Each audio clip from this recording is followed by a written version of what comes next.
fait, moi je suis issue du milieu agricole. Mes parents ont une ferme d'élevage. J'ai toujours été baignée là-dedans, dans le travail de la ferme. J'ai fait des études en agronomie et le fait de m'installer comme indépendante, c'était aussi un aspect qui me plaisait bien. J'ai choisi le maraîchage pour être en plein air et pas être enfermée toute la journée dans une salle. Oui, donc le but ici, c'est d'avoir des légumes toute l'année. Donc on a vraiment on a une grande gamme de légumes de saison, avec tout ce qui est primeur au printemps, les salades, le radis, les roquettes, les épinards, etc. L'été, on a tous les produits de l'été, les tomates, les poivrons, les aubergines, des melons, on fait un peu de melons sous serre. Et alors, après on a tout ce qui est choux, carottes, poireaux, les courges, potimarrons, butternut, voilà, des haricots, enfin vraiment toute la gamme de légumes de consommation courante.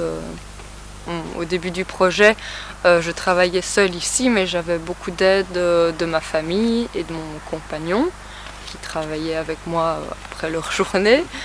Et puis petit à petit, j'ai pu engager du personnel saisonnier ou maintenant annuel.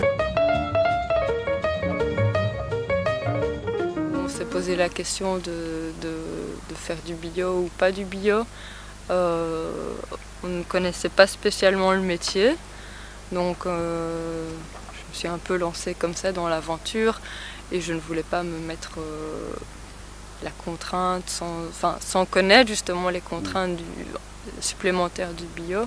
Donc on a commencé à cultiver comme on peut faire un grand potager, quoi.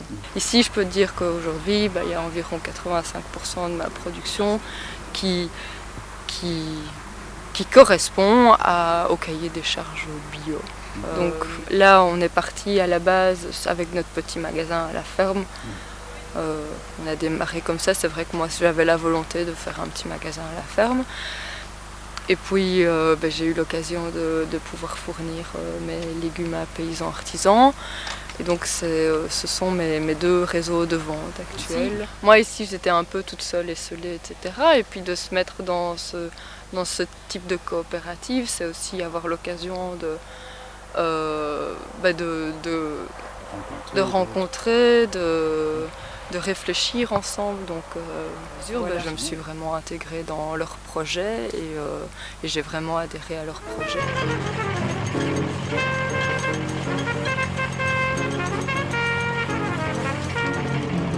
Mais jamais rien n'est acquis en fait.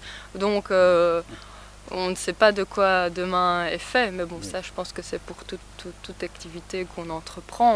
On n'est jamais sûr que les clients continuent à venir au magasin, on n'est jamais sûr que les clients continuent à vouloir commander chez paysans artisans. Donc on est complètement dépendant du client. Et donc dans ce sens-là, nous, notre volonté, c'est vraiment d'essayer de faire des produits qui satisfassent le client, quoi. Et qui nous satisfassent aussi.